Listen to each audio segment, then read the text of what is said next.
ramped up because, you know, if you mess around, you break into a house, cops show up, we break into a house, cops show up, the cops shoot you, I get charged with the murder, with your death. Yeah. You know what I'm saying? Yeah, hell yeah. That's what happened with, who was that? That shit happened to somebody, that shit happened, if I'm not mistaken, that shit happened with Mr. Pucci. When they robbed the bank. Oh, okay. Cop killed the motherfucker. He was charged with the murder. Get charged with it. Yeah, because of you.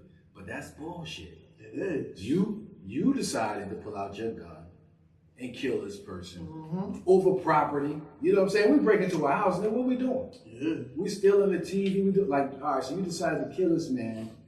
I wind up getting charged, or we mess around, or we mac up. Yeah. You die. Now I'm charged with that shit. Hell yeah, man. That shit crazy. Running laps, yeah. Running laps around these niggas, man. Yeah, come on, right, dog. Yeah, system undefeated, terrain rough. Best believe it. I lived it, walked it, I breathe it. That's some shit you can't compete with. Grew up on the rough side, a juvenile delinquent.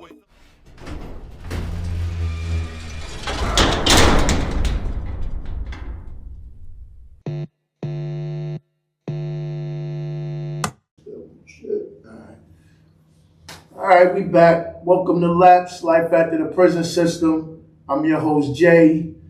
I got my guy here. If you don't know who this guy is, but I'm going to let him introduce himself. How you doing, good people? My name is Tone Smith. I'm the current founder and executive director of the Tribe, the Village. We are an organization that focuses on the youth in the community and, you know, providing mentorship opportunities with a lot of the young men and women that we have out in the community, as well as our older community as well. So we do expungement clinics, and also we're in the beginning stages of hosting groups where our parents are having conversations as well. Oh yeah, y'all involving the parents now? Yeah. So that's important. Yeah, we just secured our first grant. So what this grant is allowing us to do is be able to put a little bit more teeth to the youth groups that we have. So we're able to add a mental health therapist. Okay. So that gives us a lot more range with how we're doing things, and we're able to kind of measure the impact that we're having with our groups. Damn, you think they would be willing to do an interview with mental health therapists? Without a doubt. Oh yeah, hell yeah. Well, because we always talk about mental health. Me and Sharuka spoke about mental health also. So I would love to interview a mental health therapist just to, you know, from their angle of everything that goes on. Yeah. But that's dope, because y'all do a lot of work with the kids. Would you take them on? Tell everybody what you do with them, Mike. So we host workshops. So we'll bring in people who are licensed or have experience in certain fields to come and share with them what they're doing and kind of make some of that tangible. So we've had everyone from welders, firemen, barbers, entrepreneurs come there. They do mock interviews, and you know, it strengthens a lot of the belief the kids have in themselves. Because what we were having at one of the facilities, the issue that we were having, where a lot of the kids were coming, if they weren't court ordered to be there, at 18, they'd sign themselves out, and you know, it's kind of like it's a death sentence, because they come out here, and in a week or a month or a year, you hear about them in jail or dead. So one of the things I was trying to do was kind of just get them just equip them with some things, some soft skills. You know, you know how to paint, you know how to do something light. Right. You know, you're less likely to come out here and kind of just be at the will of the city. So that was one of the things that kind of inspired me to kind of get back to the kids and just get things moving. So that's what we've done over the years, as well as we also do the yearly trip to the African American Museum. We started there. Yo, if you ain't been, you gotta go. You gotta go. I'm ashamed of myself. Yo, most people will tell you, and you'll never absorb everything that day. Yeah. It's like a weekend thing. Yeah, I'm like a walking commercial for the African American Museum. Okay. Like, it's truly like I've been to a lot of museums in my life, but that museum is truly like alive. Yeah. So you're there and you get to see the things that are in stone, and you know what I mean, displays. But you also get kind of blasted into the future and into the present with a lot of what's going on. And it's very current. So you get a lot of displays that are things dealing with issues now. Breonna Taylor, there was a display for Breonna Taylor 2 years ago. Just it wasn't there last year, so it might have moved on. But you get a lot of current events along with a lot of what we went through. A lot of people just think of the museum and it's like, man, I don't want to remember slavery. I don't want to remember, but it's much more than that. It's a real experience. You have to know your past, right? Like, I just feel like that. You have to know where you come from to have an idea where you're going, right? And that's with anything, with your family, with your, you got to know who your grandparents was, who this person was, who that person was, right? Yeah. Good, bad, or indifferent. But like, okay, so the kids you said they're like basically court ordered. A lot of them, what majority, or? Well, some of them, depending on, it depends on their circumstances. So this is just one facility I'm talking about where it's kind of 24 hours. Okay. So a lot of our kids are sent there because it could be because of their behavior. It could be the dynamics that they have in their home. They might not be able to be cared for whatever reason. The state might have had to step in. The state, and that's why some of them are there. And that's why in some cases you'll have kids who are there just lawfully and just they wouldn't be able to sign themselves out even if they turned 18. Oh damn.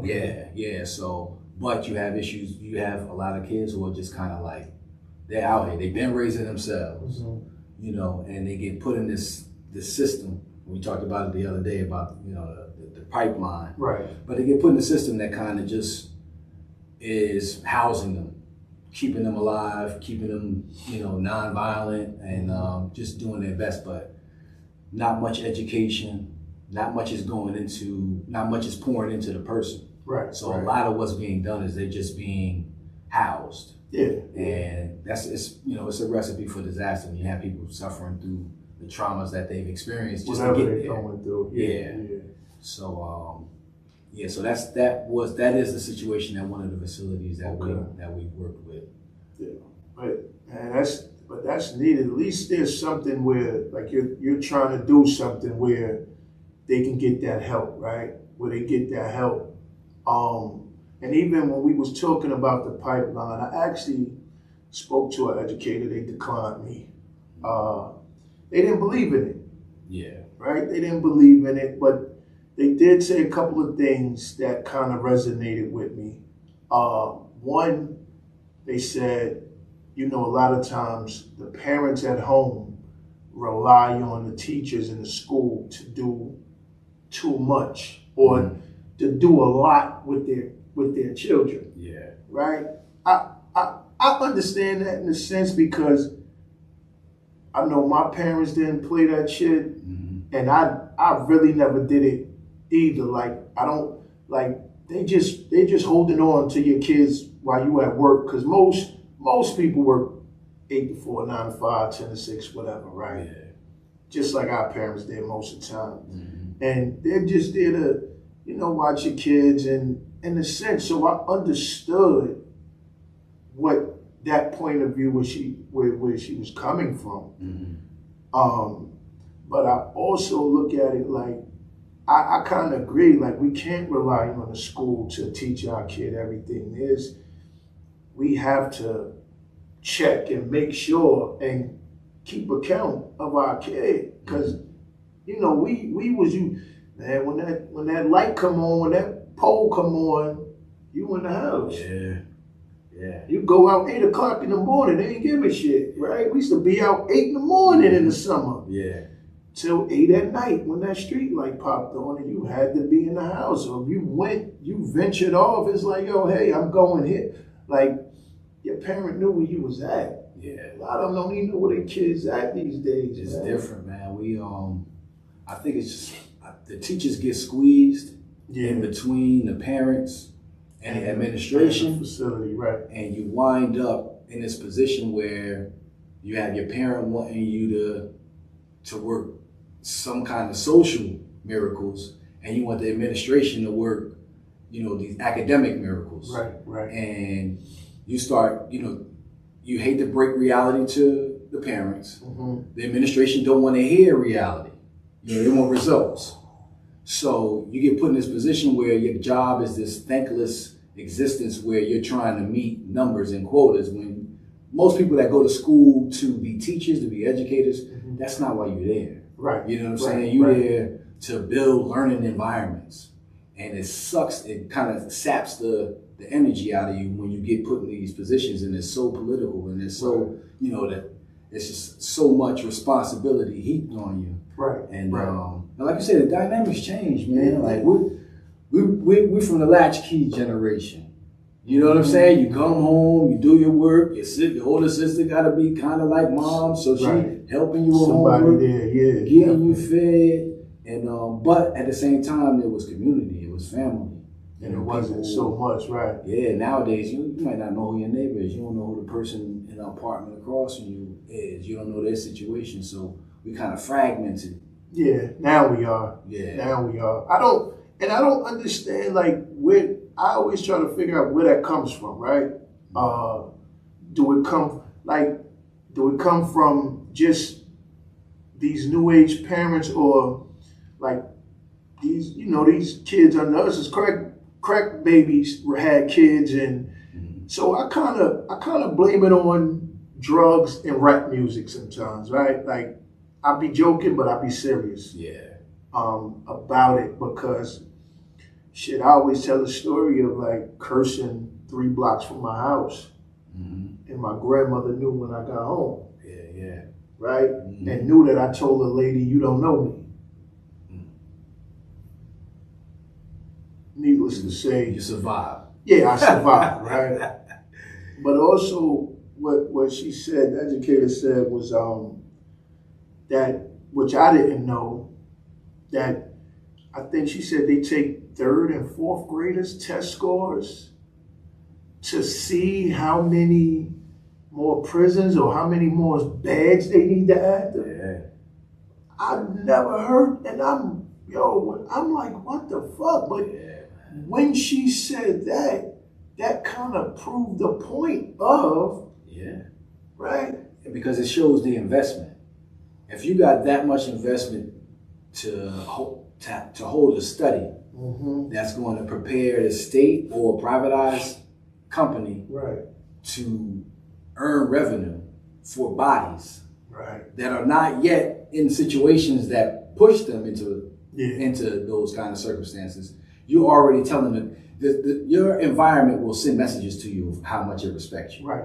You know what I'm saying? Right. If your streets is tore up, if your lights on your block not working, your society is letting you know they don't give a fuck. They don't give a fuck about you, right? The same can be said about stuff like that. Right. If I'm investing in, and they invest way more into an inmate yearly than they will a student. A student, right. So what am I saying to you as a society? I'm more, capitalism is what's important here, not your education, not the pursuit of happiness or the things that we promote to you. Right. Right. So that becomes that. And our children are kind of left they get blown in the wind.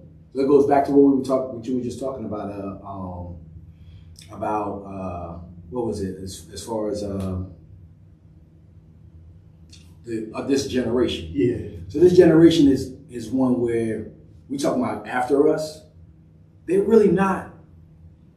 We look at.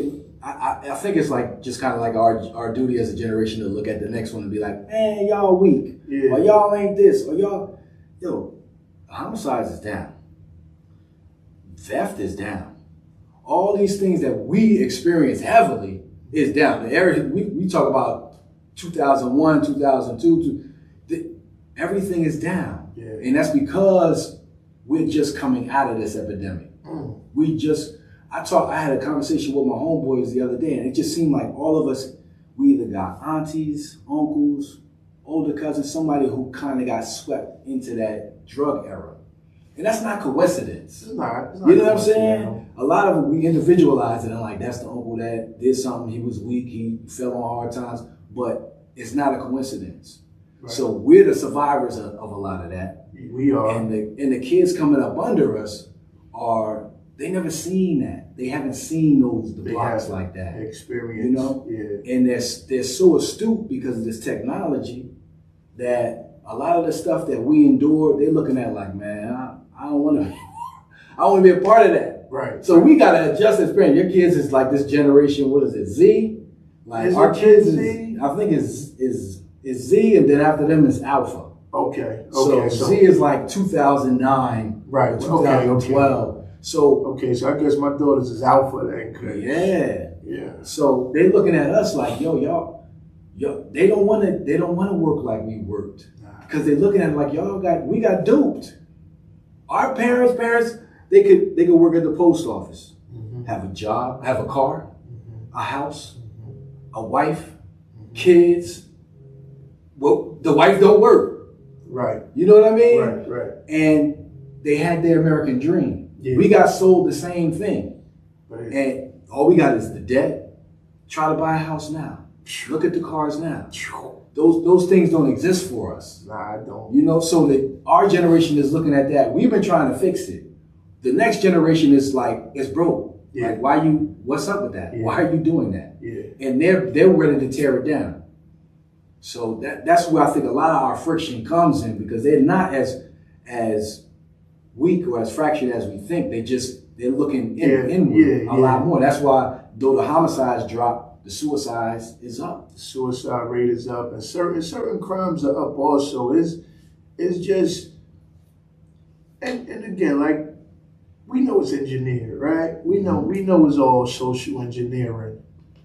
It's just like with these kids, man. Like, I know for me, I tell people all the time, like, I talk to my kids like my parents talk to me, because this world ain't nice, right? This world ain't nice, and I know we don't beat our kids. Like, I probably don't. The last time I probably whooped my daughter ass was some school shit, because my parents ain't played about school either. You know, like I know, we gotta be that much more better in school. We gotta have 2 degrees. Yeah. Compared to a motherfucker who might have only went to college 2 years. And got some kind of hookup somewhere along the line. line. When we get shit 9 times out of 10, it's all for merit. And fucking, you went to this place, that place. And I remember shit was funny, but I got it with naming your kids names where they're able to get job interviews. Right? Think about how dangerous that is. You know what I'm saying? Like, you can't even just have the ways that we're locked up. You know what I'm saying? We can't be who we want to be behind the seat of a car just driving, because the lights are behind you. You can't just decide, look into your son's eyes or your daughter's eyes and say, wow, your name is boom, because you got to think about the way society is going to treat her. Right. You know what I mean? Right. Think about the freedom that takes from us. You know? A lot of people just be like, man, it ain't smart to, but it's more than that. It's more than that. You know, it's an identity thing. Yeah. It's identity. That they find ways to take it. Hair, what is it? Hair now? Yeah. Can't have your hair a certain way. Your identity. Well, I'm a fan of, you're going to have braids and dreads. Keep that shit neat and clean and nice, right? You don't need to look like you just woke the fuck up. Yeah, anybody trying to look, they don't want you to look raggedy. Right. But at the same time, you got to. It's your expression. You're looking at what they're deciding. The whole thing is about assimilation. Absolutely. I want you to drop, take that hair is, it doesn't represent us. Yeah. Take it off. So we gotta make laws. I think it's the Crown Act. The Crown right? Act, yes. Yeah, you got to make a law to defend people because you got to think, you've been growing dreads for 10 years, 15 years. Now going for this interview, it's probably the chance of a lifetime. More money or more than I've ever made. And you got the experience, and you fucking got the know-how, and you might even have the degree for depending on whatever you're going for. But they don't. I'm a firm believer. They probably don't even look at you, bro. Like you're here. Like we sitting here, and it's just like, oh yeah, okay, check off box, okay. But yeah, I ain't really paying attention because your fucking hair, or your name. And I know I worked at Union Hospital, right?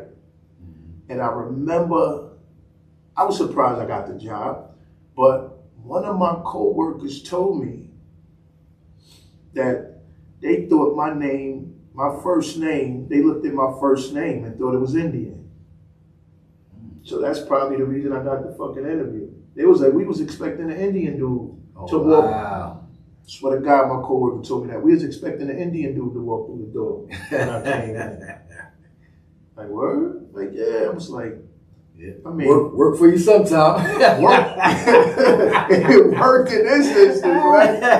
But that shit is crazy, man. But with the kids, right, that do a lot of them show resistance, or many, or a couple, or you get challenged because dealing with a community same of what we come from, where authority is something that you rebel against just naturally. Natural rebellion. And then when there aren't male representatives in your life, having an authority figure come at you is always going to trigger something. Right. You know what I'm saying? If you haven't been challenged healthily by an older man, an uncle, a father, or something, when somebody else comes to you and is somebody bigger than you, stronger than you, who has some kind of authority over you, challenge you to be better, there's even more resistance than any other time. So you get challenged, but you build up. It's almost like building up a muscle for it. Okay. You know it's going to come. Okay. And you have your ways, your strategies in order to get things done, and you just respect everybody's space, man. And the main thing with dealing with anyone really, but especially children, you got to be consistent. Right. Consistency is they smell that on you. If you come in and you like, hey kids, I'm here to do X, Y, and Z. I'm you trying to swoop in and save them, or you trying to. They don't react well to that. They react well to consistency. Right. And that's one of the important things of me trying to start this youth group because of my own circumstances, things get in the way, and then you wind up not being able to be as consistent as you would like to be. Because you have real life going on also. Yeah. At the same time, raising your own family, right? Exactly. And that's what, like, a lot of it takes a lot. And it is a lot of dedication, man. Where because you're taking outside of already having to work 40 hours a week, right? And giving another however many hours a week, 15, 20, to some children that's not yours, but you try to treat them like yours as much as possible. Yeah. You know what I'm saying? You gotta have being where we're from, we gotta have some skin in the game. Yeah. These kids, very important. They're not ours by blood, but they're ours. They're ours. Yeah. You know what I mean? That's why we named ourselves the tribe, the village. Right. The tribe is the family. That's the blood, and the village is where we are. Yeah, and we had to cultivate both. So, when you run into those issues with a lot of the youth, our job is to really just take a step forward, and it don't have to be this heroic thing where you're doing this amazing thing. It could just be, you see some guys, especially you complaining about people on your corner. Did you talk to them? Did you say something to them? Do you know what's going on with them? It's just these little things that we could do. Most of us have all these complaints, and I was one of them. I got all these complaints about what's going on out here, what's going on out there, but at the same time, my drive to work, I'm passing 4 shelters. 3 facilities that could use my assistance. Right. You know, whether it's just sitting down helping somebody do a resume. Yeah. You know, so instead of kind of just sitting in that anger, that's what kind of fueled me going out and actually doing the work, because you know it's fruitless to just sit here and complain about what you see going on. Yeah. But doing nothing. Yeah, right. you become part of the problem. Yeah, because now you buying into the same tropes that the people who are oppressing us buy into. Right. Now, and I always say, like, for like what you're doing, it's easier for a kid to listen because you've been through it, right? Mm-hmm. You've been through the incarceration process. Multiple family members incarcerated, right? So you know what it looks like. You know how it feels, and everything. So it's different. Like, so I don't understand when they try to have these people who've never experienced it one bit. It's almost like diapers, where somebody is coming to tell you how to raise your kid who doesn't have a fucking child, right? Because turning to page 212 is not going to prepare you for that situation. Not like you think it is. Right. Because there's certain things that the field is going to teach you that a book could never.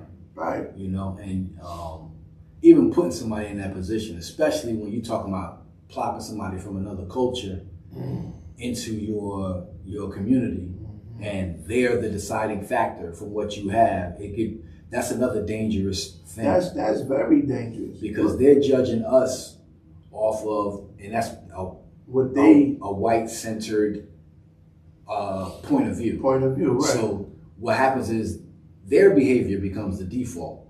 What we do is the regular shit. Right. And what y'all doing is off. It's all right. So now I'm looking at you differently. Now I'm judging you differently than I would judge my uncle, who's suffering the same addiction, who's got the same issues with his daughter or whatever. You know, now I'm judging you from a different perspective.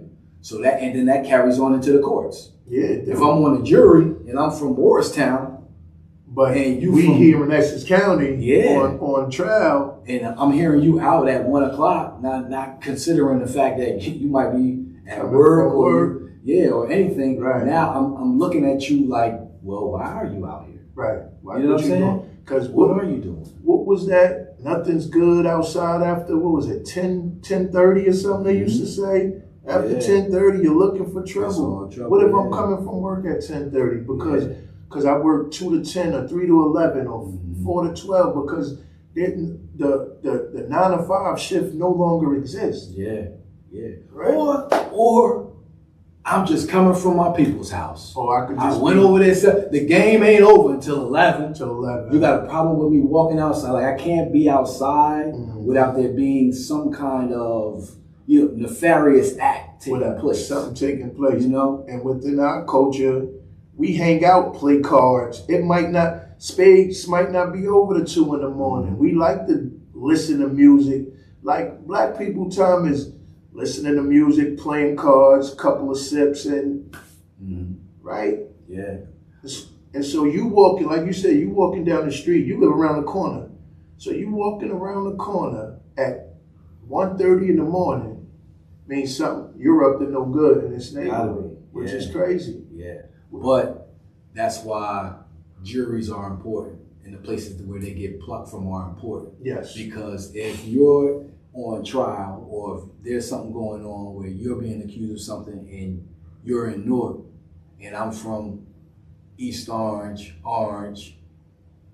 in this area, then you're going to have a different experience. Right. And that's just, studies just show. Like, you're just going to have a different experience than somebody who is outside of your culture, but you can't legislate that into the courts because they'll say it's some other kind of reverse race. Reverse. Yeah. Because in Essex, like, let's think of Essex County alone. The demographics is crazy once you pass, or like the neighborhood, once you pass Seton Hall, if you're going up South Orange Avenue, right? World of a difference. Once you go to Orange, once you get past White Castle, going under in the valley, right? Weststone. It gets, once you start going up that hill, Livingston, this is still L.A.P.S County. Yeah. But it's a world of a difference. Stone throws away, but you're right there. Go under the train tracks on South Orange Avenue, totally different. Once you pass Cold Stone in the train station, totally different. Movie theater look different. Everything is different going up that hill. Still L.A.P.S County though. Yeah. But it's carved up the way they want it to be carved up. And it's no progression like where it's bad, then it get a little good, a little better, a little more better. It's like great, shitty. It's a cutoff. Right. Yeah. And we can identify the block where you cut that shit off. Yeah. Right. Yeah. Because you'll understand that more. Being from the other side, you'll understand. Right. Not over there. Like as soon as you hit this spot, that's not where we play. That's Right. not where we could, This is why we need more cops in our that grew up in our neighborhoods, more educators who grew up in our neighborhoods, because you understand your kids. Yeah. Right? Because I remember, we have more now, but I remember growing up, 75, 80% of my teachers were older and white. Yeah. Right? Yeah. Like, my history teacher early was a 65-year-old Caucasian lady. My art teacher was an older white man. We might have had a black gym teacher. Yeah. A black history teacher. And that's it. That's most people's story.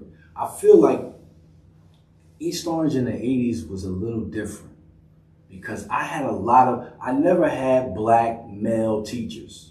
That was a straight depletion. Like I never had a black male teacher until I think I got to the 7th grade.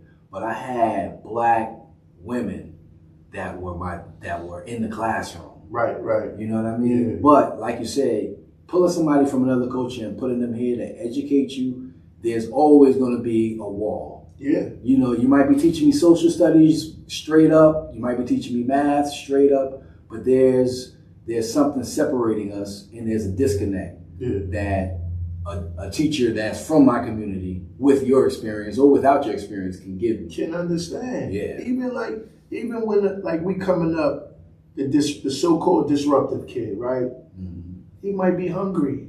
He acting up because his stomach might be fucking growling. Oh, you know how terrible we used to treat people that was in the basement in special ed?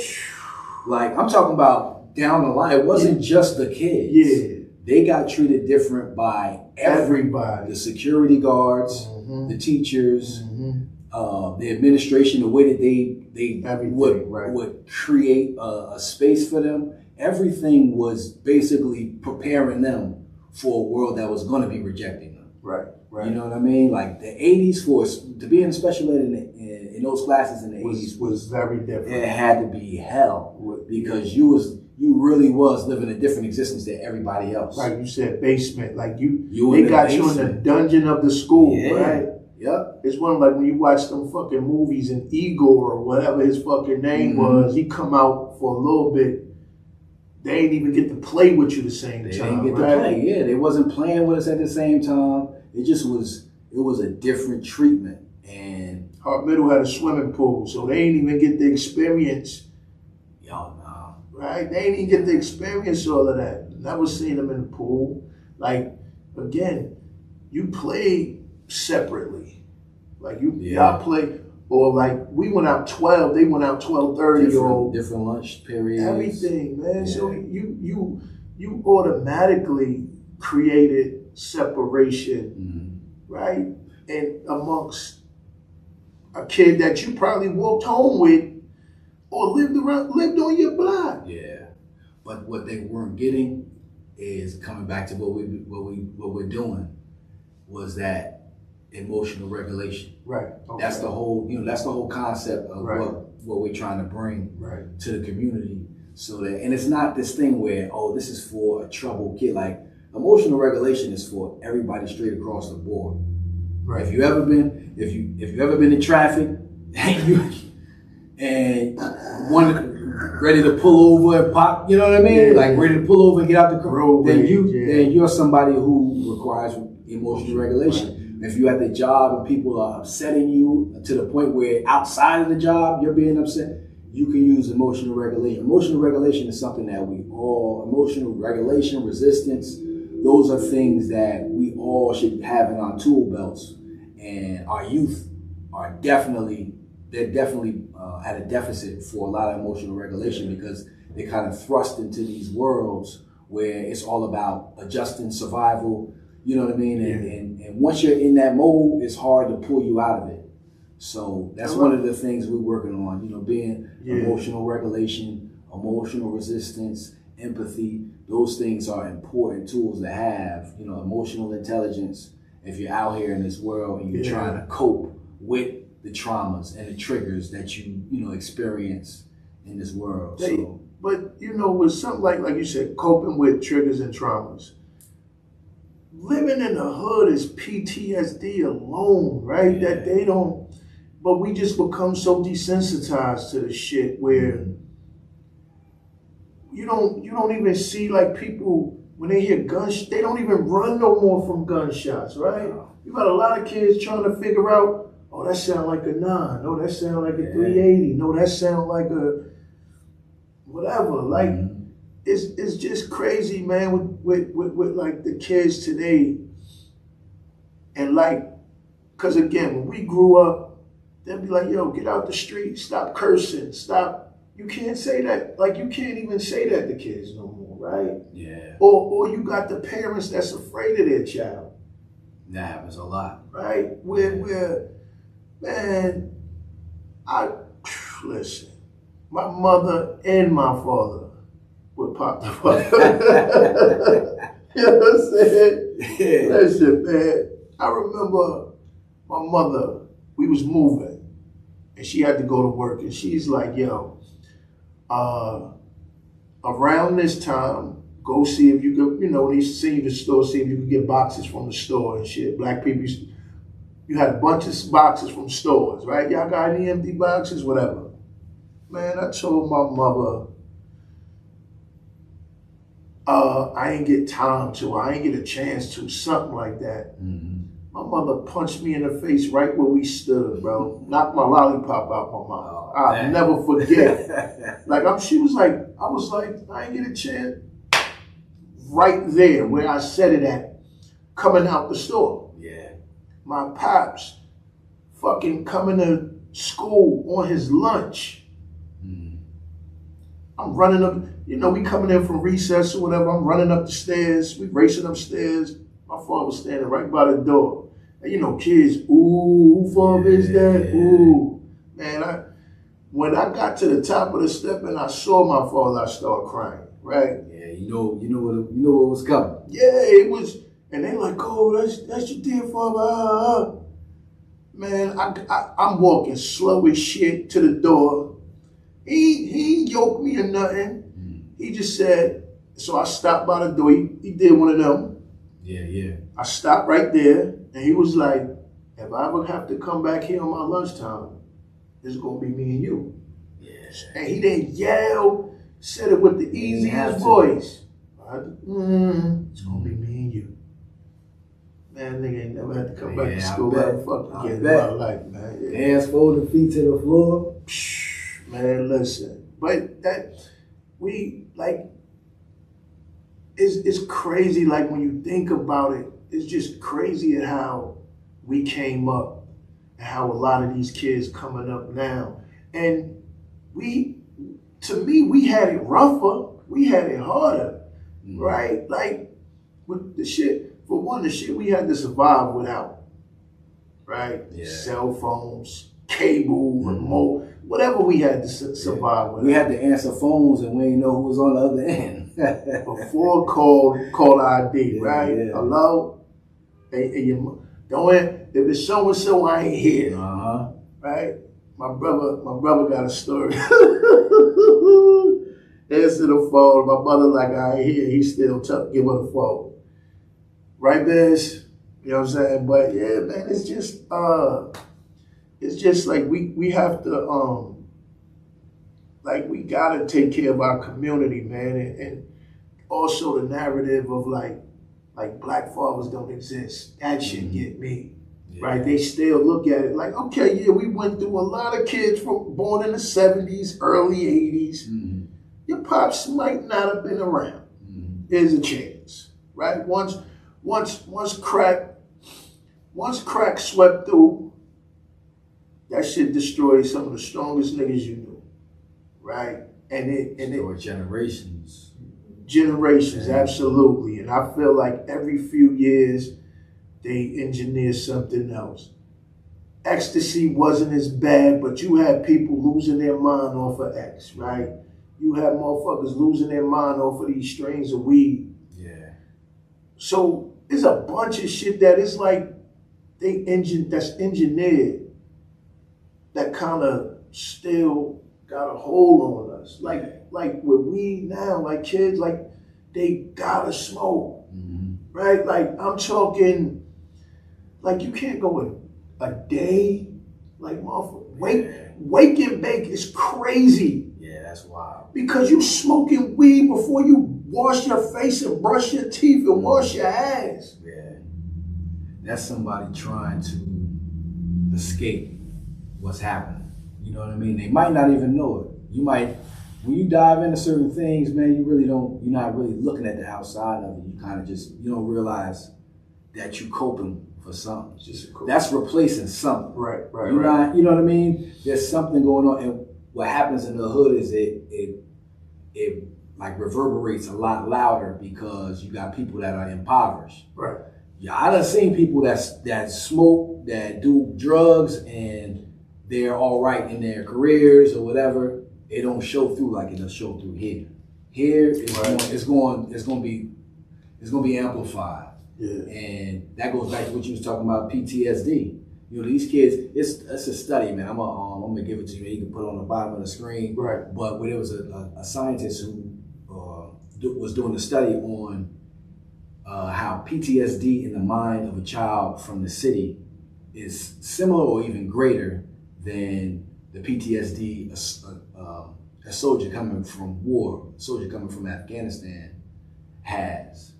And that's from what you were just talking about, how, you know, being here, there's such a level of unrest, like anxiety, like you don't get to a place of like coherence, or you don't get to a place where you like settle until you have all the things you need to survive. If you don't have those things, you're always going to be analyzing what the hell is going on here for danger. Right. This is beyond, I got beef with somebody, I got problems with somebody. I'm trying to get to a level where I'm surviving and I'm okay. Until you're there, you in a constant state of anxiety. You're in a constant state of, you're disorganized. Right. How can you be? Right. How can you be? And if you're disorganized, if you're below that threshold, you're never making a decision that's sound. Can you imagine making a decision constantly under stress? Yeah. You know what I'm saying? Right.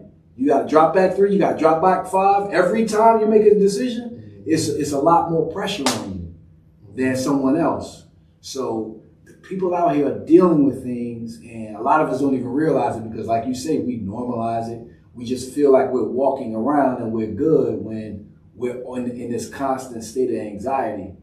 And it's sad, man. It's sad. I'm inspired by these kids, though. I can't front. Like I see a lot of things that upset me about what's going on and what I'm missing out on. But it's a lot of energy in these kids, and we don't give them. I don't think they're getting their just due for some of the things that they're doing and bringing to the table. Right. So, what are some other things that you think can be implemented and done, like to even further help the babies? Because I think like you need fathers are important. right? Men and fathers are important in households, regardless of what. Even like, don't be a single parent by choice. Don't be a single mother by choice, because a lot of kids need the discipline of their father, right? A lot of kids need the discipline of their father, or even just a male figure. Because I know for me, like, it was a point my pops wasn't around. But I had uncles, I had older cousins, 3, 4, 5 years older than me, who like lean on me like, yo, fuck is you doing type. Like, males are very important within our neighborhoods. Without a doubt. Right? Or males that's not afraid to, well, excuse me, males and men are two different things. So we need men in our neighborhoods that's not afraid to, cause like, I'm still like, yo, get your little ass out the street, man. Yeah. Right? I'm that guy still. Like, yo, get your little ass out the street. Be quiet. Like, my nephews one year, it's like a Thanksgiving, and his mother's saying something, and he's kind of brushing his mother off. And I'm looking, and I'm like, yo, what the fuck she say? Yeah. You know what I'm saying? Like, yo, what the fuck your mother say, man? Yeah. Excuse my language, but what the fuck your mother say? Do what she say. I'm not that uncle that's just gonna sit around. I tell them all, I'm worse than your father or your mother. I'm worse than your parent. I don't want to be your friend. I don't want to be the cool Uncle Jay. I don't want to be none of that shit. Do what the fuck you told. Life would be easier if you simply do what's there to being a kid. Like nowadays they get everything. $500 video games, $200 sneakers, $300 jeans. How hard is it to be a fucking kid? Yeah. We was lucky if we got $50 sneakers. Yeah, I got me some, I remember the McGregors. I had me some McGregors. Adidas? I had some McGregors. I had me some kangaroos. Woo, with the pouch. Yeah, man. Stan Smith Adidas with the holes in them. Shells, period, man. Yeah. Puma bags. Like, if we got $50, $60 sneakers, boy, we was doing good. Yeah. These niggas now, my brother, his son hit him mad because he want to give him $250 for a pair of kicks. It's crazy, man. Oh, the kicks, I don't know. You better be dunking. You dunking? I don't know, he like 5'3". He's a short little nigga, man. But even with that, man, and you see, like, a lot of times though also parents, just to give them kids whatever, they'll let them do whatever, like, just not to deal with. And once you have a kid, that's like an unwritten signed contract. That's like a contract signed seal. Like, it's your fucking kid. Okay, yeah, everybody's not made, but if you're gonna take on that responsibility of being active in your kid's life, right? It's definitely time to sacrifice. Like, your child didn't ask to be there. Right. So sure, you definitely got to step up and do what you need to do. But to what you were saying, as far as what could help, it has to be more men. More men are needed. Absolutely. In the community. And until we have that, until we got like a solid force, we're always gonna be behind the 8 ball, man.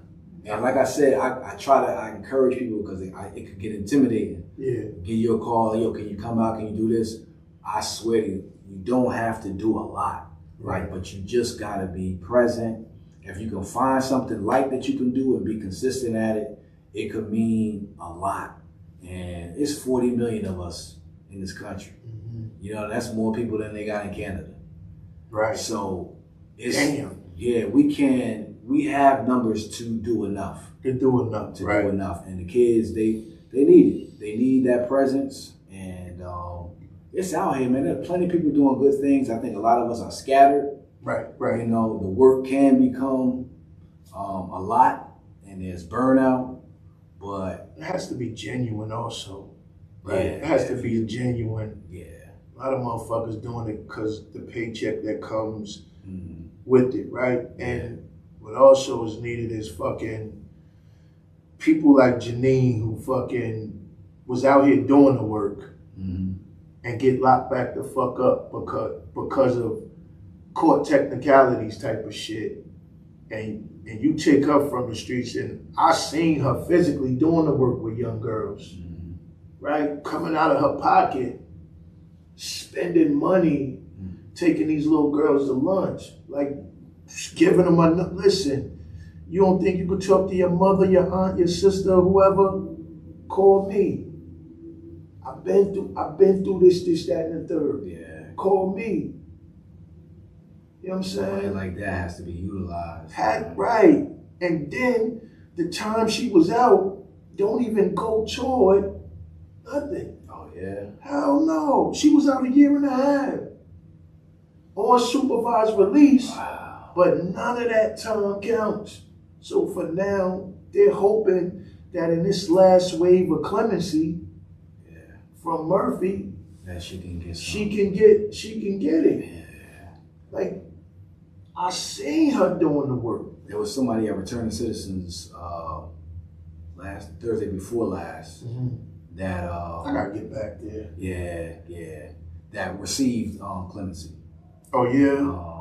Yeah, so she had an incredible story. She's definitely somebody that you should talk to. Okay. But yeah, you definitely gotta go back. Yeah, I gotta get back, man. Ain't been in a while. They're doing a lot of great things. They're doing a lot of great things. Shout out to Returning Citizens. 32 Prince Street, North New Jersey, right next to the behind, however you want to do it, the shop right on Springfield Avenue. Yeah, shout out to those brothers. Shout out to Returning Citizen Support Group, man. Like places like that also are needed, man, where people got a place to go through, right? Go to. And shout Sharuka, man, again, who's working with the system to come up with our babies not getting waved up at 12, 13 years old and being sentenced to 40, 50 years at 14 years old. Right? Like, fucking, it's already proven that a kid at a certain age, your mind is not developed. Right? It's proven. Or if you was pressured by somebody telling you, oh, using you as a crash out dummy, and then you receiving a life sentence. So you telling me somebody at 14, 15, 16 who made a decision, who probably was coerced, a lot of times it's coerced or want to be down, or this is what you got to do to become a part of us. Yeah. He has no chance of rehabilitation, right? Fucking. There when he's 70. Right. There when he's 80. There when he's 80. The old man in Philadelphia did 63 or 70 fucking years or something like that. Went in at a young team who it got to the point when they finally, oh, you could go home the fucking what? I done lost every fucking body. Go home to what? Oh, we don't know. But the courts have a problem, just like it's the courts, it's the classroom, it's the justice system. All goes hand in hand. They adultify our kids. That like we get punished at a higher level for the same infractions in school.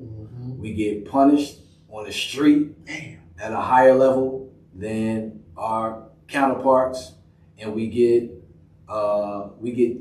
served justice more harshly for the same crimes. Everything's right. As Absolutely. our counterparts. Absolutely. So we get looked at immediately. Like our daughters can't be 8.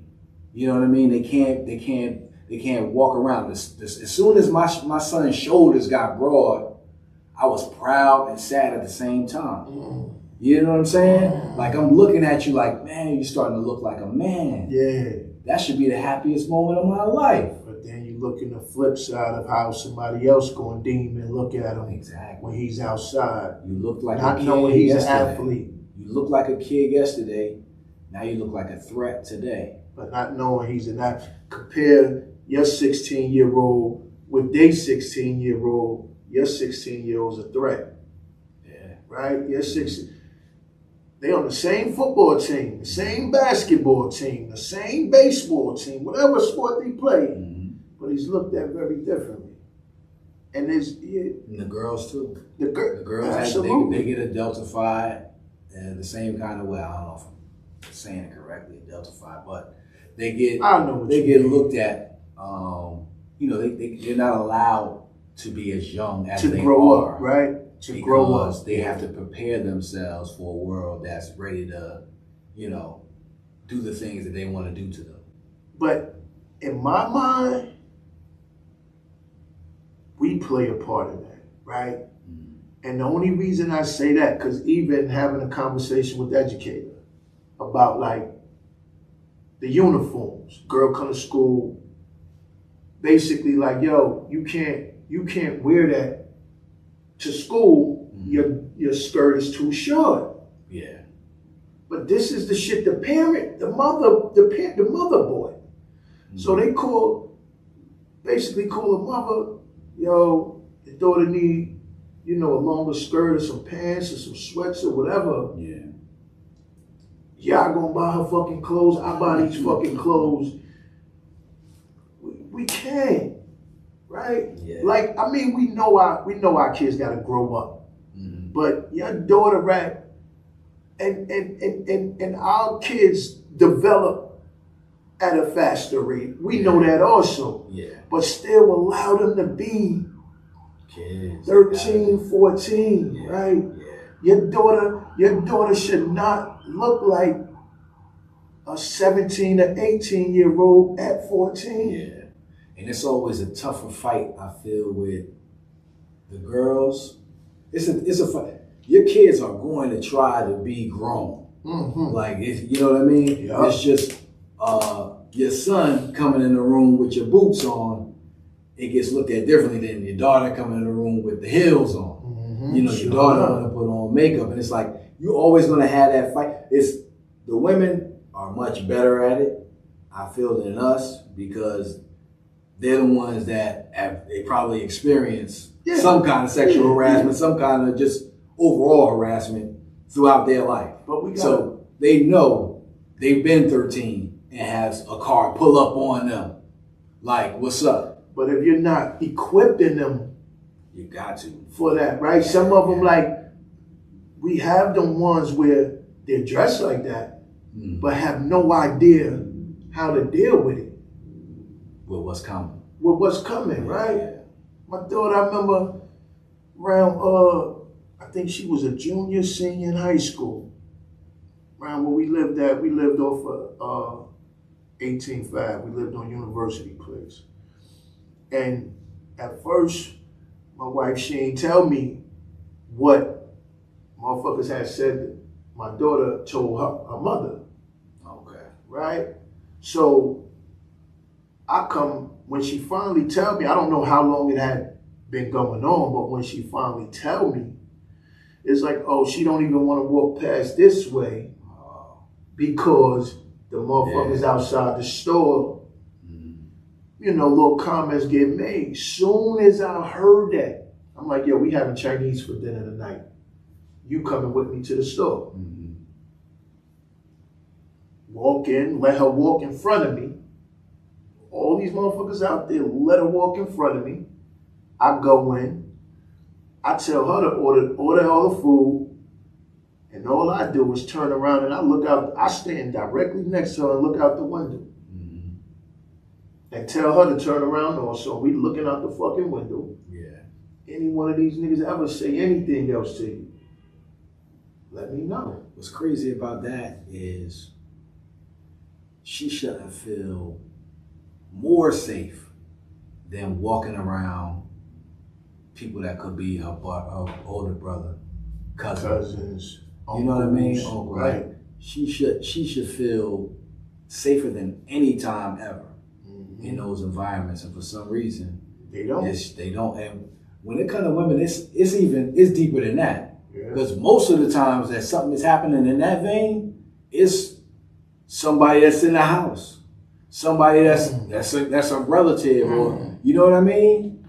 Like most, I guarantee you, most times I don't know. I'm not a stat man, but when it comes to sexual harassment, when it comes to those things, it's somebody in the house, it's somebody close to the family, it's somebody that's around, because that's their thing. You know what I mean? Their predators they're not these creepy guys in the shadows.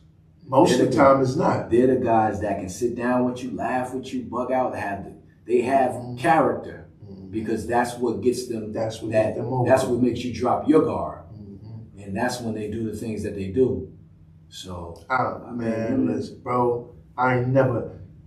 Anybody that know me, I tell you, I ain't never dropped my guard. Once I had girls, I ain't never dropped my shit. My shit elevated. Yeah. Right? My shit elevated, because I'm like, yo, hell no. Yeah. We not playing You gotta become a better man. You have to. You have to.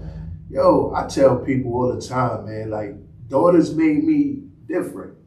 Right? Having girls made me different, because that's something like we have to protect. We gotta protect our babies. Yeah. Right? Like that's our fucking duty, B.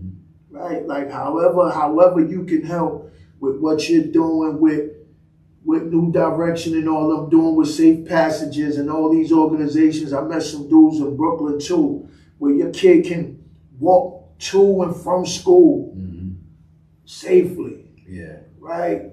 I gotta worry about it. I seen them down here, because you know a lot of kids come through downtown. Shout out my guy Prince, man. Somebody recording them, showing them, making sure kids get to on the bus from. We need that with our kids, man. It save a lot, because again, but it also goes to somebody knowing and understanding that been through it. It was points where we did police our own neighborhoods, bro. You know what I'm saying? We policed our neighborhoods.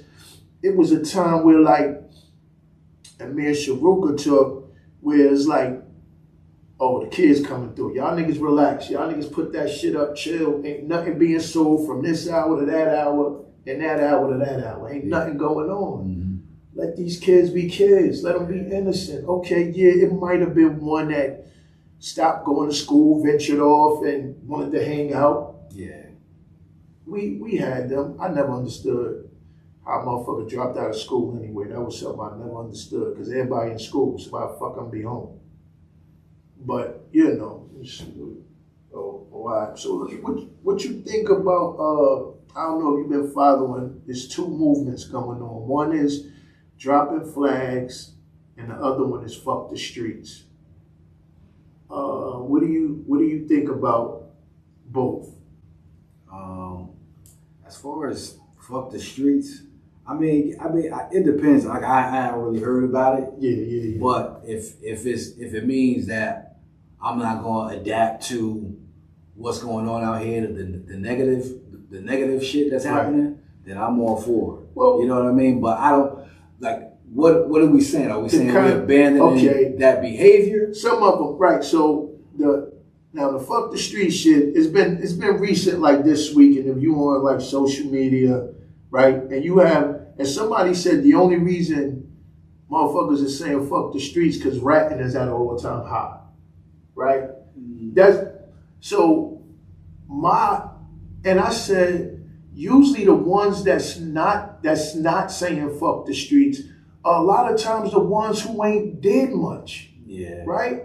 And I said, like, a nigga who played in the streets, and I kind of use Sharuka as an example. I'm like, a nigga who played in the streets and at 15 or 16 went to prison till he was 51 years old, can say fuck the streets. Yeah. Right? A nigga who did 30 years and 25 years can say fuck the streets because they know what the streets got them.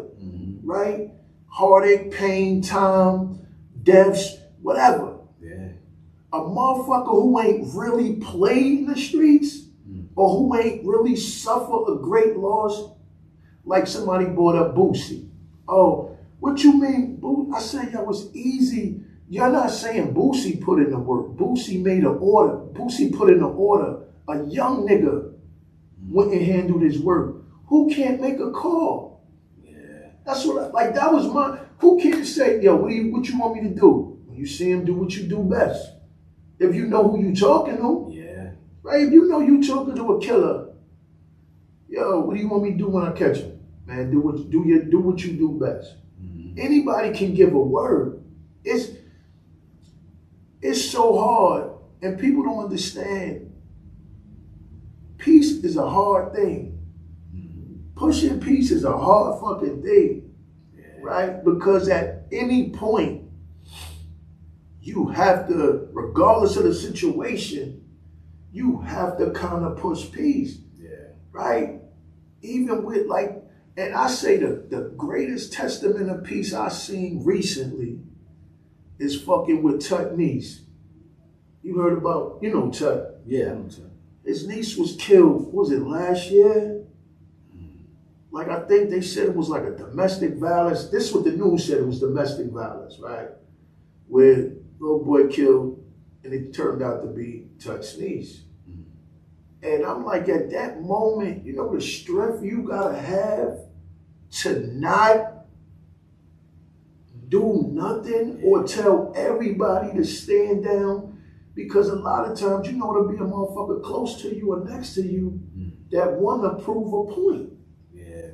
Peace to me is something that's more, it's a choice, but it's one that if you've been out here, you have to, just like I talked about building the muscle for how you get challenged by kids.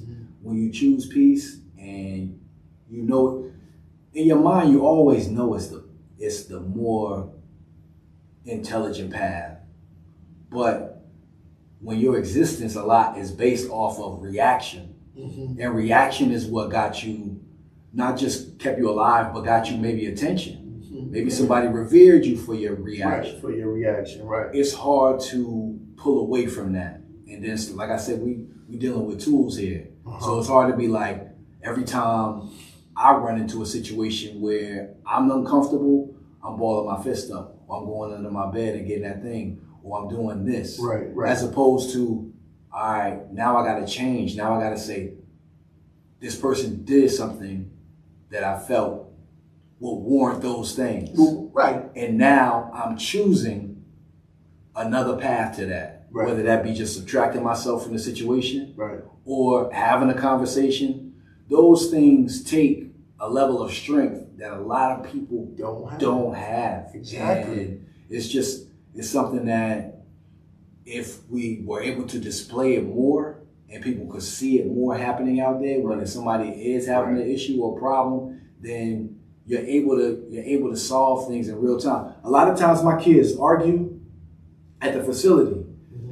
My kids will argue, and I just be sitting on. I just listen, right? Because kids need to know how to argue. They need to know how to have discourse. They need to know how to fight. Yeah. And if they don't, then anytime they get into a situation where they don't have the vocabulary, they don't have the emotional language to kind of deal with what they're feeling, then what they're going to turn to what they know. To what they know, right? And that it doesn't have to be violence. They could just completely retreat. Right. Which is also something that's something that's not healthy. That's not healthy. You know what I'm saying? Right. And we all have been there. It could turn dangerous. You know what I mean? So very dangerous. that can be dangerous for other people. That can be dangerous for you. Other people, right. So more so, right. What I do is I'll listen.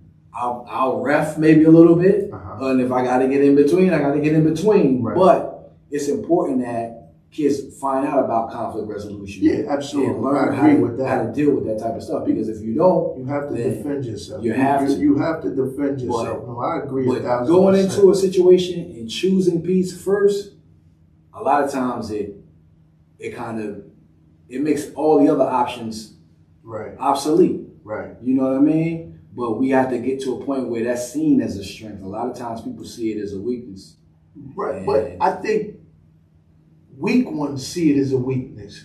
Because anybody who know, and you know what you're capable of, right? Like I know a dude got arrested that where him and another dude had words. And I know he played, right? I know he played. And it was like, oh, yo, said to him something like, safety off. I'm like, holy shit, like, nigga, fuck you, right? Do you know who the fuck you saying that shit to? It's at my birthday party, right? He's like, yo, you know what? You got it. This Jay birthday party, we here to have a good time. You got it. In my mind, before he said that, I'm like, oh shit, I'm about to end this motherfucker right now. Extinction level event. Yeah. But the amount it took, like, again, knowing him. Yeah. You got it. Yeah. You gotta choose peace, man. And it'll be with you. I did a video the other day where I was like, man, I've been on a mission for peace. Like chasing it, trying to find it. But all you gotta do is you sit down, man, and you gotta really just decide that you're gonna have a certain kind of availability to people. You know what I mean? Right. You get into it with somebody, a stranger on the street, your family that you've been having a tough time with your whole life, or a friend, or you at a party, whatever it is, you're gonna have to peace should be sitting with you before you walk into any situation. Because if it's not, you're gonna be, you're just gonna kind of be lost. It's kind of hard to though, and I'm saying because even coming up, right? So what I've learned to do is I'm learning to understand these young niggas, well, because we went places and we automatically had that chip on our shoulder too, right? Like that's the one thing I try to keep in mind. Is we went, even now when I go certain places, well, technically kind of everywhere, I'm on alert. Yeah. Right? You have to be, you can't be, what's the word I'm looking for? You can't be an idiot to your surroundings, right? Yeah. You have to know wherever you going. Gotta be aware. Right, the awareness of your surroundings. We have to, even now. And I know for a long, and again, I still, when I go certain places, is that alert level, like, I know I really got to watch myself here. Yeah. Right? Or all around, just avoid it. That was when I just parked just now. Right. Right. I remember at times going out, when we used to go out when I was younger, I couldn't have a good time because I was always the one on alert, making sure everybody else all right. Yeah. You know what I'm saying? Like, all right, we out. Yeah. I had my brother used to have a saying. And you out here, you balancing yourself between the niggas and the nightsticks. Niggas and nightsticks. Woo! So, yes, sir. You kind of just living in it, like having that exist. That's another form of like not having freedom. That's a shirt. Yeah. Niggas and nightsticks. So you kind of you live in this world where you kind of boxed into like you gotta have that shell on. Right. You know what I mean? Like I'm walking past you. Why shouldn't I be seeing you first as a brother than as a potential op? Right. That shouldn't happen. There's other communities where that does not happen. I went to Ghana, and I swear it was like the first time I ever like kind of just completely dropped my guard and didn't feel like that tenseness that I got. Wow. Okay. Everybody there. When I got to the airport, everybody was black. People at the gate was black. The police were black. The taxi drivers. Everybody. Everything that I was running into, and somebody told me before I went that when they got there they didn't feel black, and I didn't understand that. I felt like, man, like how could you not? But you just existing. Okay. You're not existing as anything. You know what I mean? At least that's how I read it once I got there. Right. And that's something that everybody should experience. It's people who go their whole life and they never experienced that. That's another place when we was talking about trips and flights. Yeah. I turned that down because of when dude said it was like 20-something hours or some shit. Yeah, I took I forgot what I took 2 flights there. Yeah, I fucking turned that shit down. Meaning long flights, You got me for 3 hours. Anything after 3 hours, goddamn it, I'm going crazy. You gotta go down. Right. But yeah, I mean, it's like we have to get that back. Where I just think a lot of times, I just think of what Farrakhan said, man, where he was like, how could you love God and who you've never seen, but hate your brother who God exists? Like, a lot of that shit is self-hatred. Yeah. Right? To want to do something to somebody who ain't did shit to you. Mm-hmm. And I'm not telling a motherfucker to go rob a nigga, carjack a nigga, do none of that shit. But why do it? If we live in the same fucked up block, who says I got more than you? Yeah. Right? Same zip code. Kids go to the same school. We went to the same school. Who the fuck says I got more than you? Like somebody told me, and I kind of agreed with them. It was like, yo, stick-up kids is haters. Right? And when they broke the theory down, I said, I might agree. Like, yo, for somebody to watch, like even, especially the motherfuckers who work every day, and you going to rob a nigga that work every day. Nigga, that's bullshit. If you hustling, that come with the game. Yeah. Right? That's part of the game. That's part of that list. That's part of that checklist. Fiends, police, stick-up kids. Enter the world. You in the life, you decided right? to be in that world. So, but like you doing something to your brother, yeah, is a different, and we don't understand it till we get older, and we all fell victim to the bullshit, right? There's nobody who's never had a fight. At least I don't think so. Anyway, right? But there's a certain thing where and I was explaining this shit to one of my guys in Miami, and I'm like, yo, I know for me and my family, we were taught to go. Yeah. Right? It ain't no, like, he was like, you and your man never went outside. I said, no. I said that I can remember, no. I said, because if you can fight your friend or your brother, your cousin, you also got the ability to kill him. And my man Pop said that. Wally Musa said that. Like, yo, if you can fight your brother, you can kill your brother. Yeah. I think a lot of the self-hatred is because a lot of us, we haven't grasped our identity. Right. Like, you don't know who you are, so you just risk, you know what I mean, everything. It could be your freedom, it could be your life. Right. You haven't gotten the value of yourself. Yourself first. Self. Then you get to the man who you are either harming, taking off of this earth. Right. Which reverberates to his family, his friends, and everything else. You know, once you find value within yourself, it becomes a lot harder to betray the things that make you. You know what I mean? Right. That make you who you are. Right. And risking your life, or risking your freedom, or risking your integrity. You know what I mean? To do something out of anger, out of, whatever, greed, it becomes harder to do. Right. So, once you learn who you are, you know what I mean? It becomes a lot harder for you to hate somebody walking down the street just because of whatever. Right. So, I mean, so that's what I say. As far as like fuck the streets or dropping the flag, if it's about peace, man, if it's about all of us being able to work together, right, and abandon some of the practices, I think one of the mistakes we have is thinking that because our culture is so great, it's so, there's so much greatness as far as what we've been able to endure, what we've been able to turn into music, into movie, into poem, into art.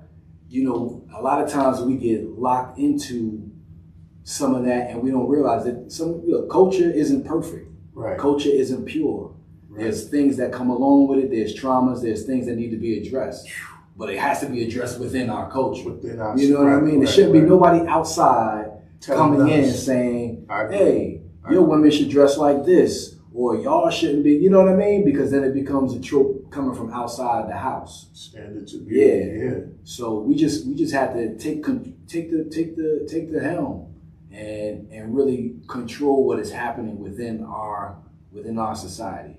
Yeah, I can definitely, cause I'm for peace, right? Like everybody should be for peace until somebody tries to harm someone of yours, right? Yeah. Someone valuable to you. Mm-hmm. Everyone should be for peace. Like it don't hurt to be like, oh, you got it. Mm-hmm. You know what I'm saying? You got it. Yeah.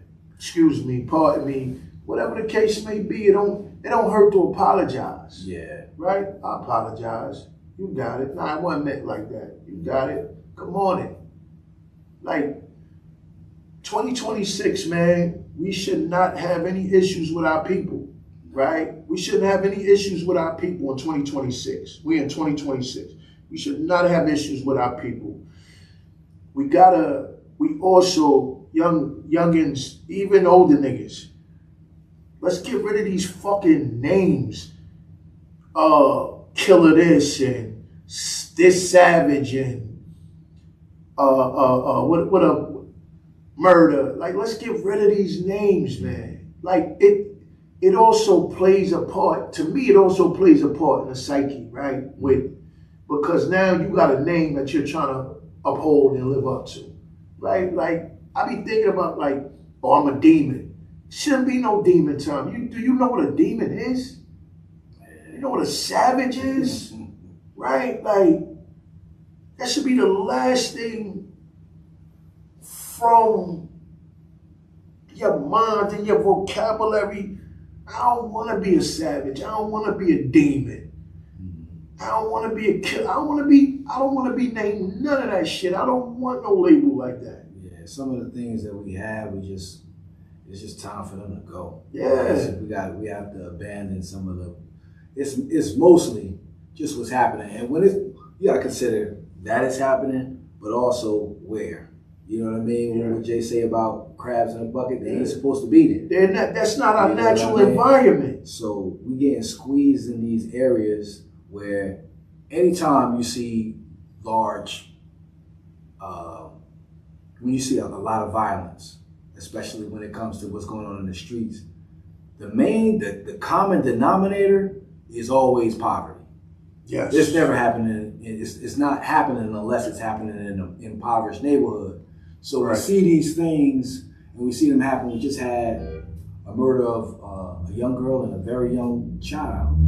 Oh, you know? Yeah. So we see these things occur, and I think we've convinced ourselves that, you know, these things are just they're happening out of nowhere, but they're happening because the environments that we have are always set for that type of violence to happen. Right. There's just what you said before, where we're walking around in this normalcy, but there's always a potential for something horrifying like that to happen. Yeah. And so we have to address the little things. We have to address the schools. We have to address how we deal with each other on a social level. And, you know, I don't have the answers to how all of that happens, but I'm never surprised. I'm always heartbroken when I see certain things like that happen, because, you know, it's just, there are things that we're not doing. There are things that we're not addressing. Right. And a lot of it does have to do with what's happening systemically.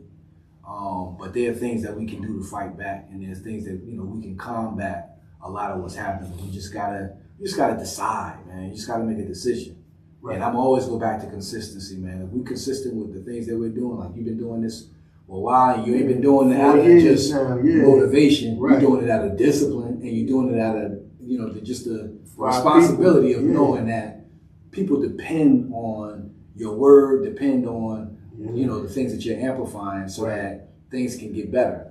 And we just all have to make decisions that are in that vein. And I'm somebody not as talented as you doing this, but they can be doing something. They could be doing something, right? And this shit ain't hard, man. You just gotta pick your lane and find out what you're good at, right? Like, I still get nervous talking in the camera. Me too. That's why like honestly, lately I tell them cut me out.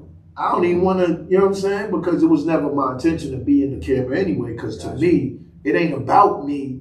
It's about everybody I talk to, right? Everybody I have a conversation with is who is about. Let me ask you, what age do you think that we gotta catch the kids at? Like, because I used to say for me, right? And about being an educator, I wanted to be a teacher at one point.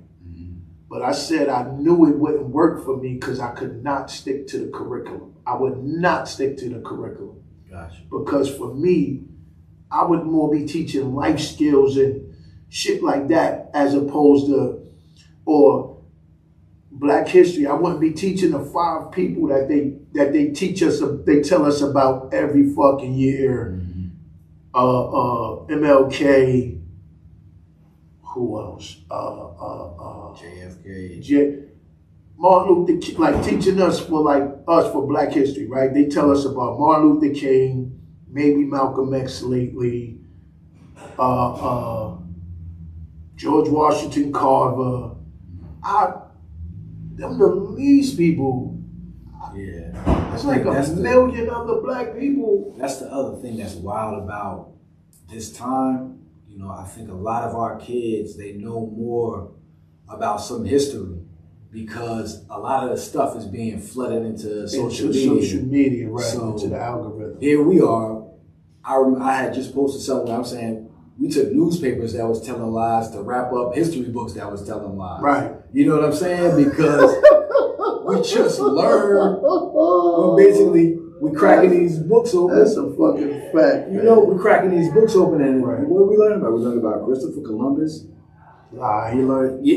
Just a bold-faced lie, right? Right. So we learned about the red coats are coming and all. We're learning these things, and they, as an adult, we look back and we say, "Oh man, that's propaganda." Right. You know, our kids are growing up and they just saying, "Oh, they just straight up just told y'all whatever." Right. You know what I mean? Like they just told y'all, they just made something up. So, you know, it's interesting, man. But and as far as what you said about what age to start, I did work at a program for younger kids who were having behavioral issues, and I had 4-year-olds, man. 4? I had 4-year-olds, and there was always a system. Like we had emotional regulation. We had things in place to help them cope with some of the issues that they would have, because they would have issues. You know, we had kids that would throw a table across, they'd throw a chair across the room.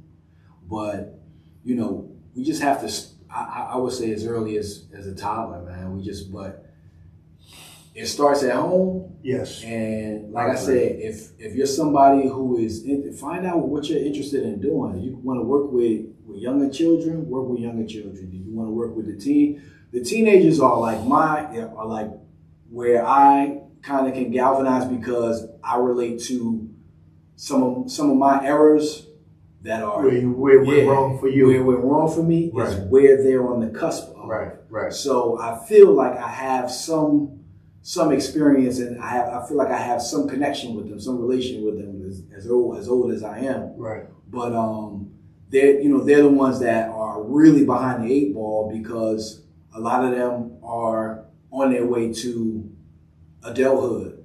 Some of them have been growing up in the system all their lives, and here they are just thrown out into the world. So when you see somebody outside and you're like, well, how did this person just, how are they homeless? How are they, they're selling their bodies on Freeland Heights and Avenue. They're 23 years old. You look back and you're like, oh, this person's been in the system since they was 10, since they were 5, where they probably got molested or someone touching on them. Assaulted. So here you are. You fast forward. That's not a lot of time.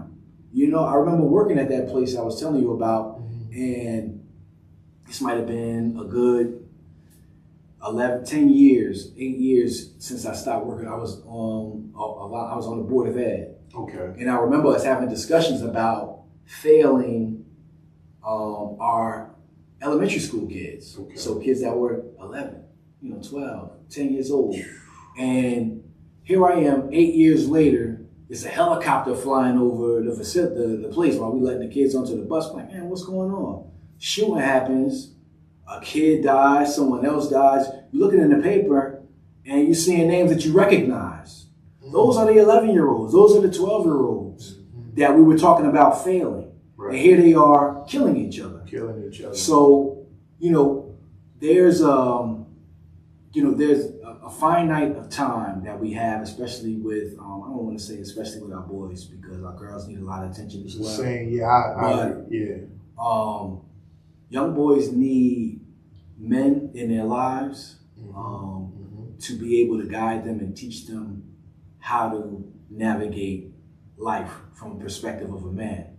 And that it doesn't come as naturally as it used to. You used to get a lot of that in the barbershop. Some of it wasn't the right thing to hear. Some of it wasn't the right thing to be absorbing. But, you just had corners of the world where, you can walk in unapologetically and get exposed to an old man's stories and somebody who you appreciate, who you want to be like, sitting in the chair talking about what he's doing with his life. So those areas, and that might be something we need to cultivate, areas like that where it's just like, this feel like a barbershop. Maybe it's not a barbershop. Maybe we just got the TVs all around, right? And we exchanging information and ideas, right?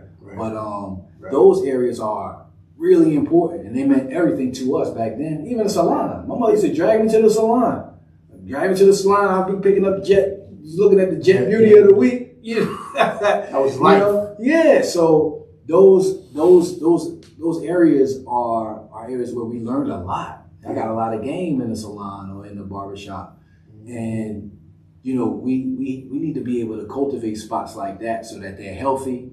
Young kids can come there and feel safe and safety. Yeah. Safety. And those things don't cost a lot of money. Safety costs nothing. Yeah. Right? Safety costs nothing. Yeah. Like a lot of things what you're saying costs nothing, bro. Right? All you need is a space. And how many spaces are around where a motherfucker not utilizing the space at all, right? A lot of that shit, the most important thing is time. Yeah. Right? The most important thing I think is time. And like with kids, and you're right, like boys and girls, it's equal, but it is different for our boys. Yeah. Because, like you said, your son, the shoulders wide, he's deemed a threat. When somebody don't know him, and he could be the most timidest kid it is, but they're looking at the exterior. Yeah. I remember, same shit, Union Hospital, right? Working there. I worked there 5-6 years before they closed down. And I'm probably 3 years in. I'm going on vacation. I go pick my check up. Now, I don't gotta put on work attire. I'm just gonna pick a check up. Shorts, basketball jersey, sneakers. I go in. I ain't gonna say the person's name who I said hello to, because they told me to get my check from her. Hey, so-and-so. She gasped and grabbed her chest. Now, you've been working with me for 3 fucking years. Oh, she didn't even know who you was. Oh, you scared me, Jadea. Word? You only been seeing me Monday through Friday for 3 years. So that means you're not paying attention to me at all. That's one of the things about being black. You might get seen as a danger. You might not be seen. You might just not be seen at all. Somebody tried to tell me when I brought it up before. They tried to tell me they're not looking at you. They're looking at what the comfortability of you with khakis and a long sleeve shirt on. They're not physically looking at you. Same you. Nothing changed except my outfit for that day. And I was met with chest grasping like I was about to snatch a pocketbook or some shit. But that's why our conformity is expected. You know what I'm saying? True. They want us to assimilate. They want us to be a part of what's ingrained because you are less likely to buck against the system that you are always trying to fight to get inside. Trying to get.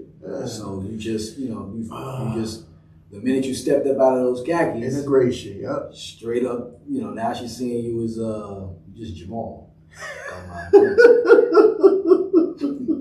You might as well be Jamal. She don't know what you about to ask her. But I got all the way in the building to the department. Yeah, man. I didn't catch you at the front door. Mm-hmm. She a block away. Jingle her keys in the car. Right. I was able to get through, show my badge to get in to the department. It's fucking crazy. Yeah, man. It just like, I say this, man, and it goes like growing up, the experiences we had, bro, and seeing certain shit, it just goes to show you, right? It just goes to show you. And this was within 20 years ago. Yeah. Right? I'm not talking 1990, I'm talking 05, 06 type of shit. So it's just, man, so what's next for the Tribe, the Village? Well, like I said, we had a youth group rocking. We'll be starting the last Saturday of January, so January 31st. If you go on my Instagram, you'll see I have a flyer with a barcode. If you want to sign it, it'll give you the intake form. You can sign your children up where at this point it's 12 to 17. And we plan on expanding that number, but this year we have a lot of things planned. Besides the emotional regulation group, the youth group, we're gonna have barbers come in. We're going to have hairstylists, nail technicians, yoga instructors. So we're gonna have just a plethora of people coming to impart some of that wisdom, to talk to the youth about what they do and how it's important to what things that they should be taking into account to reach certain levels. And we're also going to do a mock trial. That's going to be that's going to be a mock trial. I did one in college. And, we're going to include the group within the trial. So we got a lot of good things going on, and we're going to be partnering with Return to Citizens. They don't know it yet, but they're going to be put it in the atmosphere. Put it in the atmosphere. Yeah, so, y'all go to the museum this year. I might have to go because and I'm ashamed of myself, bro, for not get there, not because I've said for 2 years like I'm going, and something always came up why I didn't go, right? No, it's so I have to get there, and I was told, you can't just one day ain't gonna do it. Like, it's a great experience. The food was great. The food was really good. But I try to encourage people all the time. I get into it with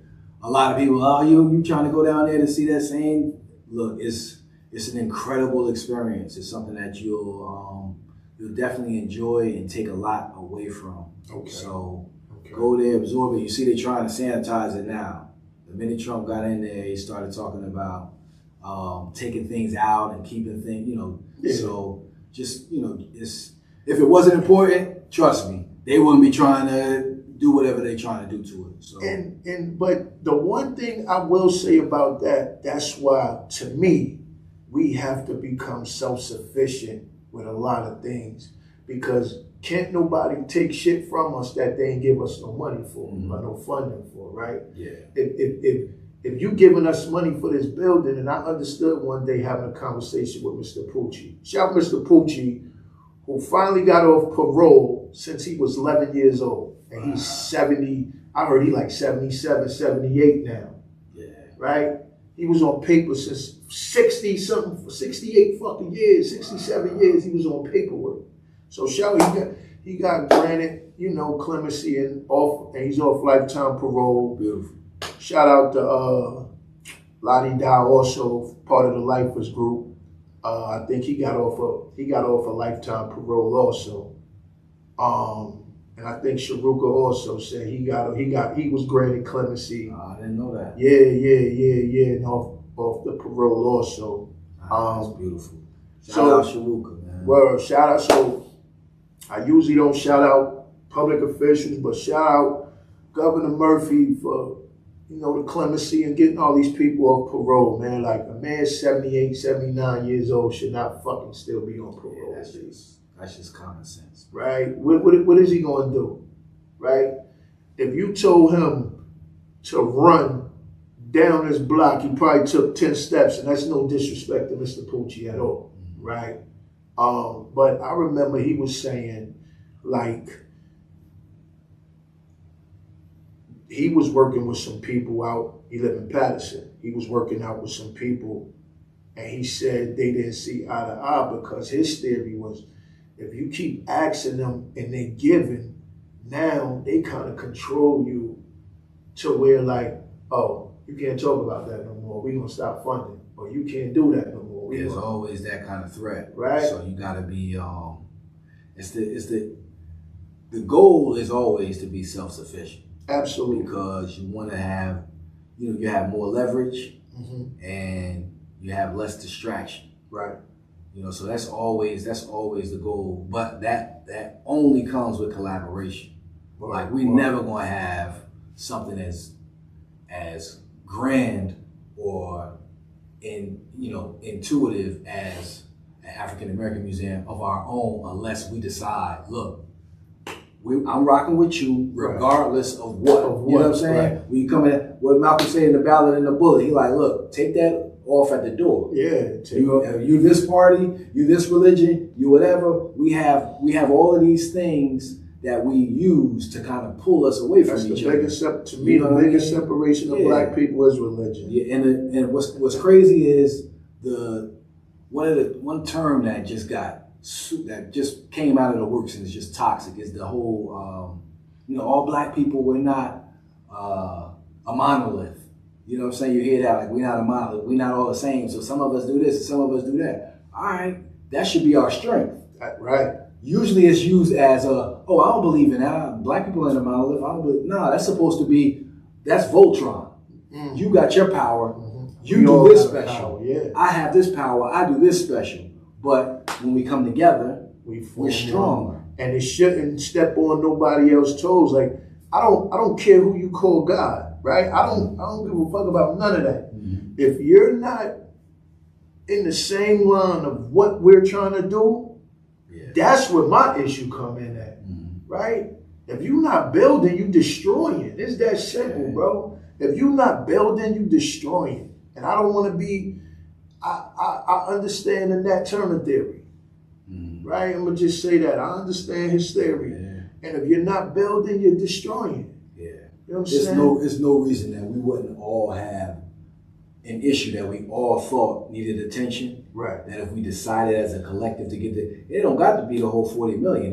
It could, depending on where you're at, it could be 2. Right. It could be a fraction of that. It could be a fraction. But if everybody decides to move in one wave, in one way, sound, everybody locked in, then it's an unstoppable force. Right. And don't think that the people that are keeping us up under that threshold, keeping our anxiety where it need to be, keeping us impoverished, redlined, and trapped in this box. Don't think that they don't know that as well. Right. So that's why they pick and pluck entertainers or whoever they feel they deem can do some of their work. So they can fragment us. They can keep us separated. Yeah. But we gonna I think I kept you long enough, man. We both just getting off the, Yeah. So I just want to, anything you want to say before we, check out? Yeah, just tune in. The Tribe, the Village. We are going to be doing a lot of things this year coming up. And we're looking for partners. We're looking for collaborators. We're looking for donors. Right.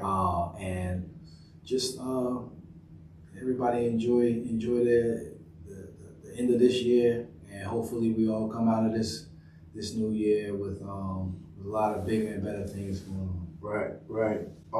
And real quick, like without thinking about with the museum, how we was just talking, you got motherfuckers who brag about $30 million watch collections, right? 55 cars, and gave nothing to a cause. Not a single thing. Well, I got a watch that costs 1.2.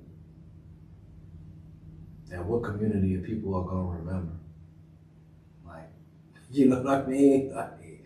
When you think about it, it's a lot of people out here that just do the whole watch thing, but it's like, all right, man, you know, what's your character? What are you going to when you leave this earth? Like, what are people going to be talking about? The fact that you acquired a watch, can't go with you. Can't go with you. You know, what men like that are remembered? Because a $12 watch tells the same time. It ain't like it shoots you to a different time frame, right? Yeah. $12 watch tells the same time? Same exact. Casio tells the same time, right? Mm-hmm. Okay, just checking. Before we go, I just want to say shout out to my sponsor, Alpha Maui again. Alpha Maui808.com. Check them out for merch. Appreciate the Indigo for letting me shoot here. If you're interested in doing podcasts, you could, DM me at L.A.P.S. L.A.P.S.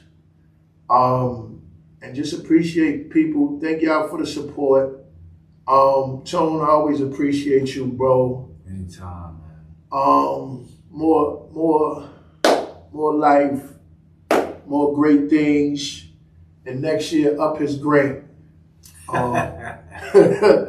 Please, I'm gonna look, I'll make it, whatever it is, if it's 30, I'll make it look like 90. Right, up his grant, man, because y'all spending money on bullshit anyway. New Jersey is the biggest state with corruption. The third smallest, but number one in corruption is crazy. But that's a whole nother topic. You know what I'm saying? That's a whole nother topic. Man, take care of these babies, man. Teach the children, protect your neighborhoods, man. We got to go back to policing our own neighborhoods. And that's it. And again, I appreciate all the support. And I'll see, Happy New Year. And I'll see y'all on the next episode. Peace. Appreciate you, bro. My God, I really appreciate you for having, you already know. Smart guy here, man.